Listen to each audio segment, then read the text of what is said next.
Alright, let me tell you what nobody's saying out loud. You don't have a discipline problem. You have a tolerance problem. You can't tolerate being underwhelmed anymore. Your brain's been trained to need constant hits of something, anything, just to feel normal. And that dependence on stimulation, that's what's quietly destroying every good intention you've ever had. I wasted 3 years chasing the wrong thing.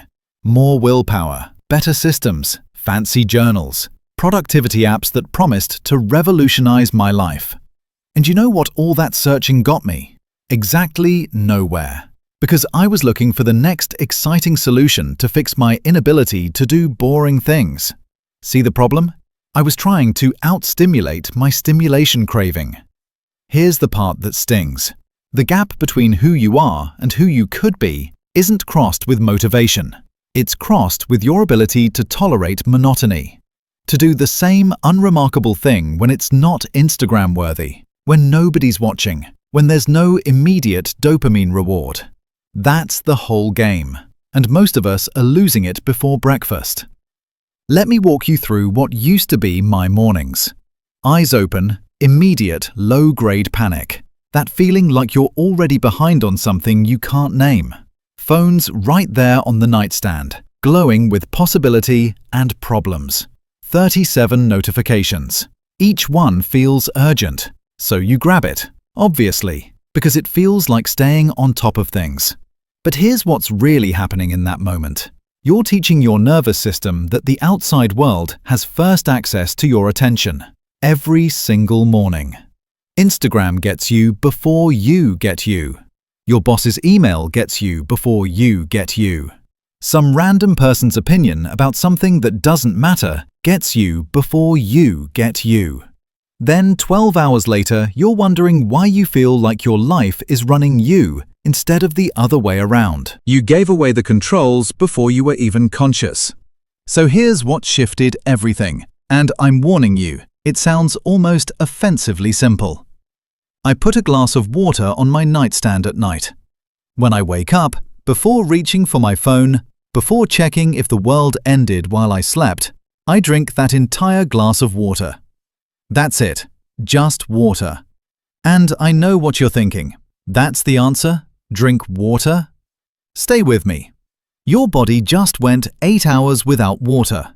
You're not just a little thirsty. Even mild dehydration can make focus and mood noticeably worse for a lot of people. You're trying to start your day with a system that's struggling. So before you ask it to make decisions, handle stress, or interact with other humans, give it what it's missing. Not caffeine, not stimulation, just hydration. When I started doing this, I noticed something subtle. That immediate morning anxiety, it didn't disappear, but it softened. Because for the first time in years, my first action of the day wasn't reactive. It wasn't responding to someone else's agenda. It was taking care of my basic needs. Seems obvious when you say it out loud, but how many mornings have you skipped that and gone straight to dealing with everyone else's priorities? This is the first promise you keep to yourself each day. Not a big dramatic vow. Just, I said I'd do this simple thing and I did it. That's the foundation. Next comes the thing that feels completely pointless. Making your bed. And I can already hear the pushback. I'm going to mess it up again in 16 hours. What's the point? The point isn't the bed. The point is your relationship with follow-through. Every morning you walk past that unmade bed, your brain is quietly logging data. Another thing you intended to do that you didn't do. Another micro-broken promise. And your subconscious is building a case file. This person doesn't finish what they start. When you make your bed, you're creating physical evidence. You set a small intention, you completed it, and now there's proof. Your brain notices. It starts to believe maybe you're someone who does what they say. Not someone who just thinks about doing things, someone who actually does them. That's not a small shift. That's the difference between wishful thinking and identity change. Making your bed won't change your life, but it changes how you see yourself. And how you see yourself determines everything else. 2 actions before touching your phone. Water, bed. 5 minutes. That's the foundation. Not because they're magical, but because they prove you can be trusted by the person who needs to trust you most. Now let's talk about the afternoon crash. That 3-hour window after lunch where your brain turns to static and every task feels like moving through concrete. Most people think this is just part of being human. Afternoons are hard. Power through. Drink more coffee. But here's what's often happening. Your blood sugar spiked after eating, then crashed. Your body redirected blood flow to digestion. That part of your brain that makes decisions and maintains focus, it's running on reduced capacity. You're not weak. Your biology just has different priorities than your to-do list. The standard response is to fight it. More caffeine, more stimulation. Try to force your way back to peak performance. But that's like trying to run a sprint while your body's trying to rest. You're working against your own system. Here's what actually works. Walk for 10 minutes after you eat. No music, no podcast, no fitness tracking. Just walk. Boringly, aimlessly. Let your body move through space without asking it to be productive. This isn't about exercise. It's about helping your body regulate. That 10-minute walk can smooth out the glucose response, keep your energy more stable, and signal your nervous system that it can relax without shutting down completely. The afternoon stops feeling like a fight you're losing. But here's the deeper principle. Maintenance beats motivation every time. Everyone wants to feel motivated. How do I get motivated? What do I do when motivation disappears? Wrong question. Motivation is unreliable by design. It's an emotion. Emotions fluctuate. You can't build a sustainable life on something that comes and goes with your mood. What you need isn't more motivation, it's better maintenance. Maintenance doesn't care how you feel. Maintenance is what you do because it works, not because it's exciting. The people whose lives actually change aren't more motivated than you. They're just better at tolerating boredom. They've learned to do the unremarkable thing consistently, even when it's not producing immediate visible results. That's the skill, not passion, not inspiration.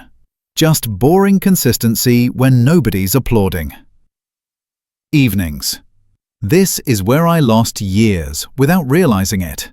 Every night, same pattern. I'll just scroll for a few minutes to decompress. 5 minutes becomes 90.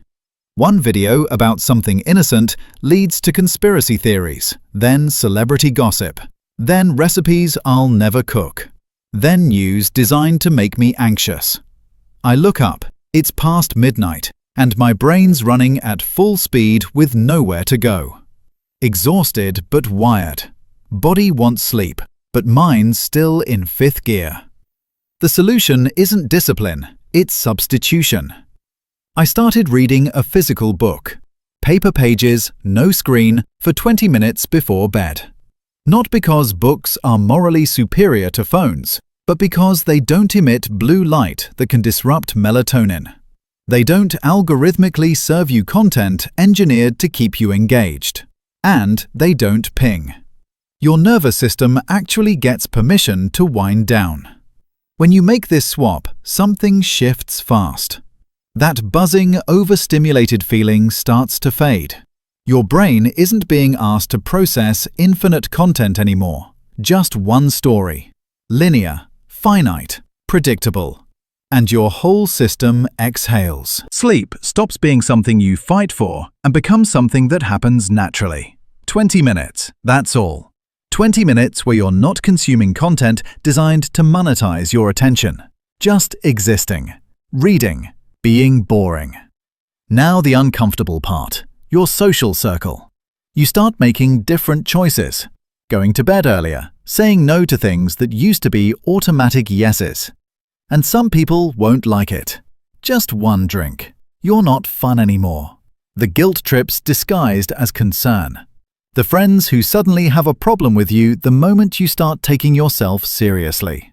This is the test, because your priorities shifted. Fun used to mean escape, drinking to forget, staying out late because you were avoiding your own life, spending money to fit in.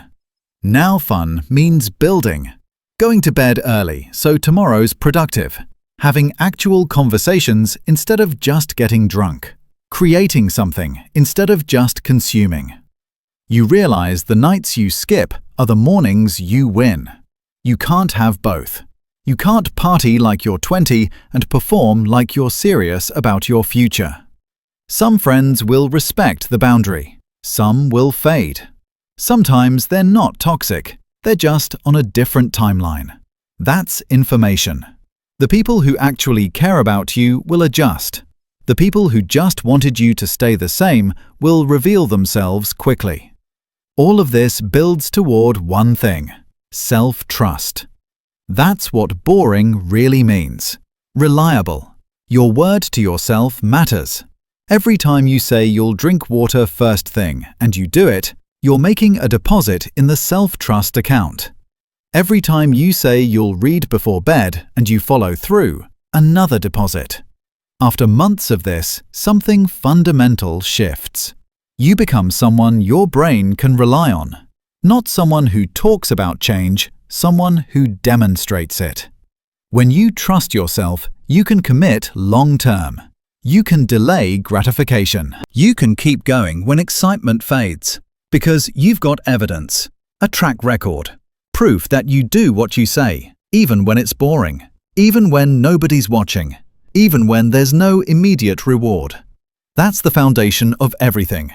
You can't build anything meaningful, a business, a relationship, a skill, a body, without self-trust. And self-trust only comes from repetition. From keeping small promises until your brain believes you're someone who keeps promises.